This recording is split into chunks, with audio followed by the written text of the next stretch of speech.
മീൻപിലൊക്കെ പറ്റിയ നല്ലൊരു അടിപൊളി കറിയാണ് കേട്ടോ. ഇത് നല്ല ഹെൽത്തിയാണ്, ഉണ്ടാക്കാൻ വളരെ ഈസിയാണ് കേട്ടോ. നാളികേരം ഒട്ടും തന്നെ നമ്മളിതിൽ ചേർക്കുന്നില്ല.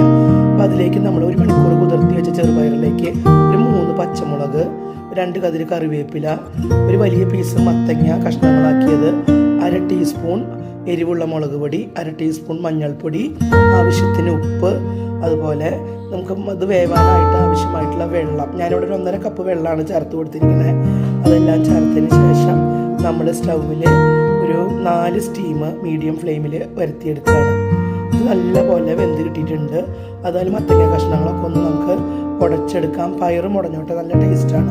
അതിനുശേഷം ഒരു കടായിലേക്ക് വെളിച്ചെണ്ണ ഒഴിച്ചതിന് ശേഷം കടുക് ഇട്ട് കൊടുക്കാം. കടുക് പൊട്ടുമ്പോൾ നല്ല ഒരു പിടി ചുവന്നുള്ളി, അതുപോലെ കുറച്ച് കറിവേപ്പില, 2-3 വറ്റൽമുളക് എന്നിവ ചേർത്ത് നന്നായി മൂത്ത് വരുമ്പോൾ നമ്മുടെ ഈ മത്തങ്ങ ഇട്ട് ഇളക്കി കൊടുക്കണം.